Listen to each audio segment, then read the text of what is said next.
सबों को जोहार। मित्रों, आज मैं बात करने जा रहा हूं। आज 22 जनवरी है और 22 जनवरी 2024 को भारत में एक बहुत ही भव्य आयोजन किया जा रहा है और वो है अयोध्या का राम मंदिर, जिसमें अयोध्या के राम मंदिर में रामलला की मूर्ति का प्राण प्रतिष्ठा होने जा रहा है और इसका शुभ मुहूर्त दिन के 12 बजे के आसपास निर्धारित की गई है। मित्रों, एक अर्थशास्त्र का विद्यार्थी होने के नाते हम बात करने जा रहे हैं अयोध्या का राम मंदिर क्यों भारत के आर्थिक विकास में महत्वपूर्ण भूमिका निभा सकती है, किस तरह से निभा सकती है और किस एक आर्थिक दृष्टिकोण से हमको देखने एक अर्थशास्त्र के विद्यार्थी के दृष्टिकोण से हमें इसे देखना है और मैं उसी की बात करने जा रहा हूँ। मित्रों, अयोध्या का राम मंदिर आध्यात्म से पर्यटन अर्थव्यवस्था, आज जो मैं आप सबों के बीच बात करने जा रहा हूँ वह जो विषय है, वह टॉपिक मैं रखा हूँ, वह है अयोध्या का राम मंदिर। अयोध्या का राम मंदिर जो है आध्यात्म से पर्यटन की ओर, आध्यात्म से पर्यटन की ओर, मैं इसी पर बात करने जा रहा हूँ।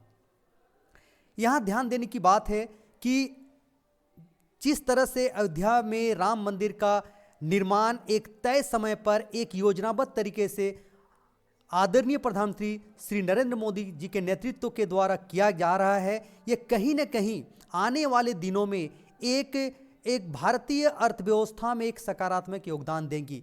उसी दृष्टिकोण से मैं आज इस पर बात करने जा रहा हूँ। जैसा कि आप सभी देख रहे हैं, अयोध्या के राम मंदिर में रामलला की मूर्ति का प्राण प्रतिष्ठा 22 जनवरी 2024 को हो रहा है।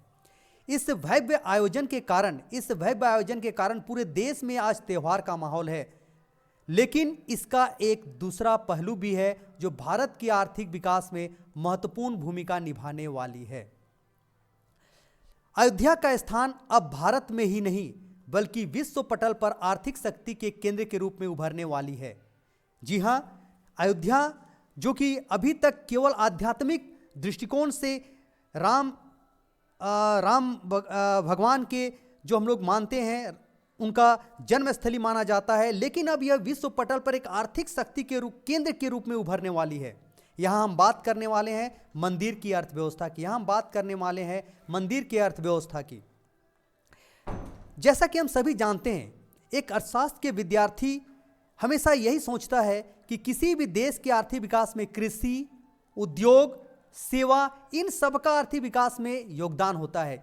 आर्थिक विकास में कृषि, उद्योग और सेवा का योगदान होता है, यानी प्राइमरी सेक्टर, सेकेंडरी सेक्टर और टर्सरी सेक्टर, यानी प्राथमिक क्षेत्र, द्वितीयक क्षेत्र और तृतीयक क्षेत्र का आर्थिक विकास में योगदान होता है। लेकिन अब हम लोग देख रहे हैं, अब हम लोग वो उस युग में नहीं है, अब हम लोग नए टेक्नोलॉजी के दौर में हम लोग पहुंच गए हैं, जिसमें पर्यटन जो है एक उद्योग का रूप ले लिया है, टूरिज्म जो है एक इंडस्ट्रीज का रूप ले लिया है और उसमें भी मंदिर और तीर्थ स्थलों की उपयोगी भूमिका होने वाली है। जी हां, पर्यटन जो है एक उद्योग का रूप ले लिया है और उसमें भी पर्यटन में मंदिर और तीर्थ स्थान जो हैं वो उस पर्यटन उद्योग में एक महत्वपूर्ण भूमिका निभा रहे हैं। प्राचीन समय में आप देख सकते हैं, इतिहास को अगर आप उलाट कर पढ़ेंगे, देखेंगे तो पाते हैं कि जितने भी धार्मिक तीर्थ स्थल थे वहां शिल्पकला, भव्यता और अलौकिक कथाओं के कारण आध्यात्मिक के साथ साथ पर्यटन स्थल भी था। आप देख लीजिए, जितने भी हमारे धार्मिक तीर्थ स्थल हैं, चाहे वो किसी भी धर्म के हों, किसी भी समुदाय के हों, किसी भी संप्रदाय के हों, वो अपनी शिल्पकला, भव्यता, उनकी जो बनावट है, उनकी जो संरचना है, उनकी जो अलौकिक कथा है, उसके कारण वे आध्यात्मिक रूप से बहुत प्रसिद्ध हैं। लेकिन अब वहाँ धीरे धीरे वो आध्यात्मिक रूप पर्यटन के रूप में विकसित होता जा रहा है और उसमें एक अयोध्या का राम मंदिर भी होने वाला है। अयोध्या का मंदिर वैश्विक महत्व भी बढ़ने से अब वहां अवसंरचना का विकास तेजी से होगा। जैसा कि आप अभी देख रहे होंगे, विगत एक महीने के समाचार पत्रों से चाहे वो प्रिंट मीडिया हो, चाहे इलेक्ट्रॉनिक मीडिया हो, आप वहां देख रहे हैं कि किस तरह से अयोध्या में और अयोध्या के आसपास इंफ्रास्ट्रक्चर्स का डेवलपमेंट कितनी तेजी से हुआ है। जी हां, और जहां भी अवसंरचना या इंफ्रास्ट्रक्चर का डेवलपमेंट होगा मित्रों, वहां रोजगार का बढ़ना तय है, निश्चित है। और जैसा कि आप सभी जानते हैं, भारत में अगर कोई दो समस्या विकराल रूप धारण की हुई है, वो है बेरोजगारी और गरीबी। तो ऐसे में अगर कहीं किसी भी जगह पर अगर मंदिर बनती है और वहां अवसंरचना का विकास होता है, तीर्थ स्थल का विकास होता है, वहां इंफ्रास्ट्रक्चर डेवलपमेंट होता है, तो मित्रों वहां रोजगार का बढ़ना सुनिश्चित है। और रोजगार अगर बढ़ेगा तो आय बढ़ना निश्चित है। अयोध्या का राम मंदिर इसका एक उदाहरण है। जी हां, हम लोग बात करने जो जा रहे हैं आध्यात्म से पर्यटन अर्थव्यवस्था की ओर, अयोध्या का राम मंदिर, इसी टॉपिक पर हम आज बात करने जा रहे हैं। और आप देखिए अयोध्या का राम मंदिर जैसे जैसे वहां निर्माण की गति तेजी हुई है और जिस तरह से 22 जनवरी को तय तिथि निश्चित की गई थी रामलला के मूर्ति के प्राण प्रतिष्ठा का, तो आप देख सकते हैं वहां कितने अवसंरचनात्मक विकास हुए हैं, इंफ्रास्ट्रक्चर डेवलपमेंट हुए हैं। महर्षि वाल्मीकि अंतर्राष्ट्रीय हवाई अड्डा का विकास हो रहा है और लगभग हो चुका है। अयोध्या धाम जंक्शन बन चुका है। धर्म पथ, भक्ति पथ, श्री राम जन्मभूमि पथ, राम पथ, हनुमान गुफा, महर्षि अरुंधति पार्किंग एवं व्यावसायिक कॉम्प्लेक्स, लक्ष्मण कुंज, स्मार्ट वाहन पार्किंग केंद्र, सूर्य कुंड द्वार, गुप्तार घाट, लता मंगेशकर चौक, कई ऐसे उदाहरण है। यहां तो मैं कुछ ही उदाहरण लिया हूं मित्रों। तो आप देख सकते हैं जैसे जैसे अयोध्या का राम मंदिर का निर्माण तेजी से हुआ और वहां रामलला के प्राण प्रतिष्ठा की तिथि आई, उसके साथ साथ वहां कई तरह के अवसंरचनात्मक विकास हुए।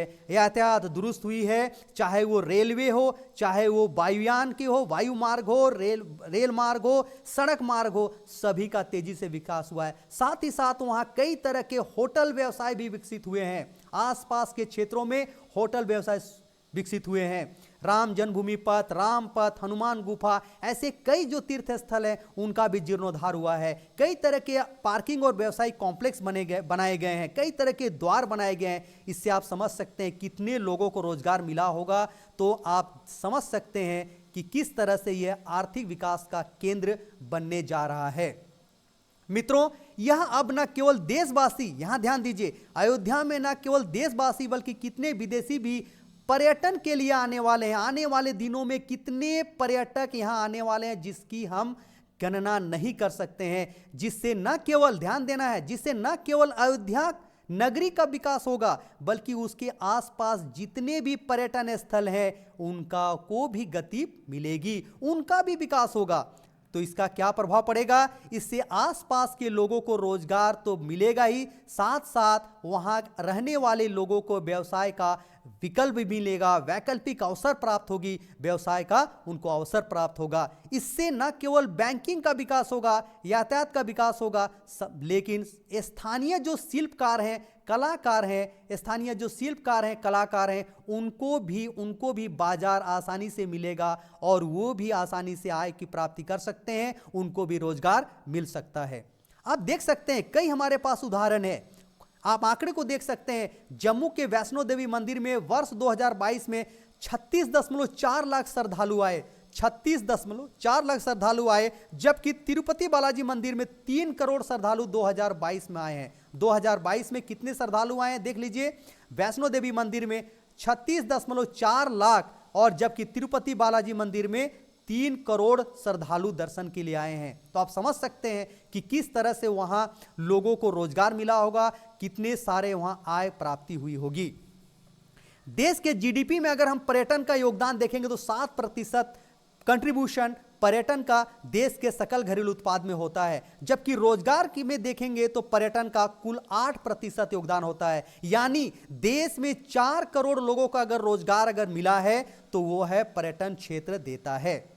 पर्यटन मंत्रालय भारत सरकार के आंकड़ों की बात करें, पर्यटन मंत्रालय भारत सरकार के आंकड़ों की बात करें तो वर्ष 2022 में 14.33 करोड़ भारतीय, जबकि 64.6 लाख विदेशी मंदिरों तीर्थों का भ्रमण किए। यानी पर्यटन मंत्रालय की यह आंकड़ा 2022 का बतला रहा है, भारत सरकार के पर्यटन मंत्रालय का आंकड़ा बतला रहा है कि 2022 में 14.33 करोड़ भारतीय मंदिरों या तीर्थ स्थलों का भ्रमण किए, मंदिर तीर्थों का भ्रमण किए, यानी वैसे तीर्थ स्थल जो मंदिर से ताल्लुक रखते हैं उनका भ्रमण कितने करोड़ लोग किए, कितने भारतीय किए? 14.33 करोड़। जबकि विदेशी 64.4 लाख जो विदेशी पर्यटक आए वे मंदिरों तीर्थों का भ्रमण किए। और इससे कितने करोड़ की आमदनी हुई देश को देख लीजिए, 1.35 लाख करोड़, 1.35 लाख करोड़ की आमदनी सिर्फ और सिर्फ पर्यटकों के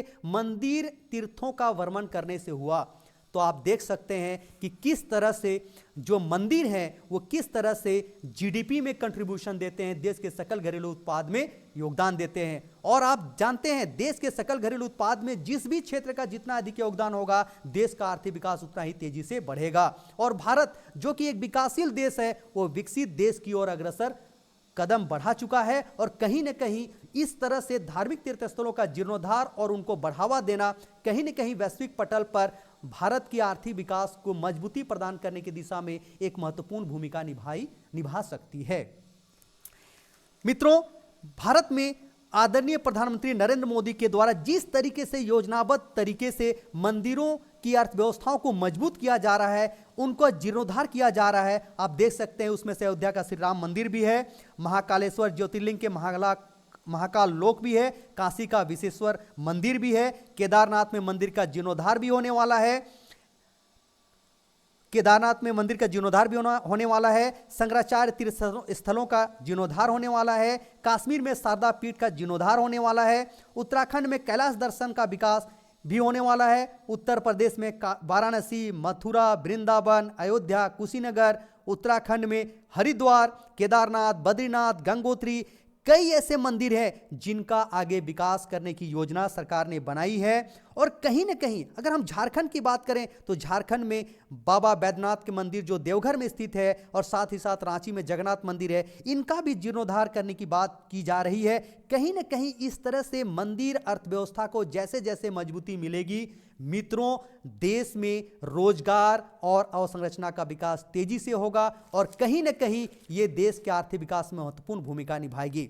तो ध्यान दीजिए, जिस तरह से मंदिर अर्थव्यवस्था का विकास हो रहा है, इससे आप समझ सकते हैं व्यापक मांग का सृजन होगा, व्यापक मांग का सृजन होगा। और एक अर्थशास्त्र का विद्यार्थी समझ सकते हैं कि किस तरह से जैसे जैसे मांग का सृजन होगा, मांग बढ़ेगा, इसके समानुपातिक आपका क्या बढ़ेगा?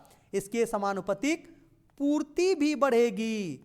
और पूर्ति बढ़ाने के लिए, पूर्ति जब बढ़ेगी, इस बढ़े हुए मांग के आवश्यक रूप से पूर्ति की जरूरत पड़ेगी, तो पूर्ति की मांग में वृद्धि करने की स्थिति आएगी। और पूर्ति में बढ़ाने के लिए क्या करना पड़ेगा? उत्पादन बढ़ाना पड़ेगा। उत्पादन जैसे बढ़ाने के लिए हमको क्या करना पड़ेगा? रोजगार बढ़ाना पड़ेगा। और रोजगार जैसे जैसे बढ़ेगा वैसे वैसे क्या होगा? लोगों को क्या होगी? लोगों की आय बढ़ेगी। आय बढ़ेगी तो लोगों का जीवन स्तर बढ़ेगा। लोगों का जीवन स्तर बढ़ेगा तो क्या होगा? लोगों की जीवन स्तर बढ़ेगा तो क्या होगा? कहीं ना कहीं ये आगे चलकर देश का आर्थिक विकास होगा। यानी एक चक्र चल जाएगा, एक चक्रीय प्रभाव उत्पन्न हो जाएगा। इस मांग का तेजी से सृजन होने से, कहीं ना कहीं एक तेजी से सृजन होने से आर्थिक विकास की ओर कदम आसानी से बढ़ने लगेगा। तो ध्यान दीजिएगा कि मांग के सृजन होने से उसके आनुपातिक पूर्ति में सृजन करनी होगी, पूर्ति में वृद्धि करनी होगी। और पूर्ति में वृद्धि करने के लिए हमें उत्पादन में बढ़ाना पड़ेगा। उत्पादन में वृद्धि तभी होगी जब रोजगार में वृद्धि करनी होगी। अब रोजगार में वृद्धि होगी तो आय बढ़ेगा, आय बढ़ेगा तो जीवन स्तर बढ़ेगा, जीवन स्तर बढ़ेगा तो पुनः आगे चलकर फिर मांग में वृद्धि होगी। और इस तरह से मांग में वृद्धि एक तरह से एक चक्रीय पथ का निर्माण हो जाएगा। चक्रीय एक सर्कुलर फ्लो हो जाएगा, चक्रीय प्रवाह उत्पन्न हो जाएगा और कहीं ना कहीं यह देश के आर्थिक विकास में महत्वपूर्ण भूमिका निभाएगी। तो मित्रों, आज मैं जो बात करने जा रहा था वह था अयोध्या का राम मंदिर किस तरह से आध्यात्म से वह एक पर्यटन अर्थव्यवस्था की ओर कदम बढ़ा चुका है और यह किस तरह से हमारे भारत के आर्थिक विकास में महत्वपूर्ण भूमिका निभाएगी, वह मैं आपके समक्ष बात करने किया हूं। और मेरा मकसद यही था कि आज अयोध्या का जो राम मंदिर में रामलला की मूर्ति का प्राण प्रतिष्ठा होने जा रहा है, आने वाले दिनों में अयोध्या का जो नगरी है यह आध्यात्मिक दृष्टिकोण से जो महत्वपूर्ण भूमिका रखती थी भारत में, वह अब पर्यटन अर्थव्यवस्था की ओर कदम बढ़ा चुका है और यह कहीं न कहीं आने वाले दिनों में भारत के आर्थिक विकास में एक सकारात्मक भूमिका निभाएगी। और इसी तरह से जो हमारे यशस्वी प्रधानमंत्री आदरणीय नरेंद्र मोदी जी के द्वारा जो योजना बनाई गई है, भारत के जितने भी मंदिर तीर्थ स्थल थे उनके जीर्णोद्धार का जो योजनाबद्ध तरीके से कदम उठाया गया है, यह आने वाले दिनों में एक पर्यटन अर्थव्यवस्था को बढ़ावा देगी और इसका सीधा संबंध भारत के राष्ट्रीय आय और आर्थिक विकास पर पड़ेगा और भारत विकासशील देश से विकसित देश की ओर अग्रसर होगा। इसी के साथ जय हिंद, जोहार।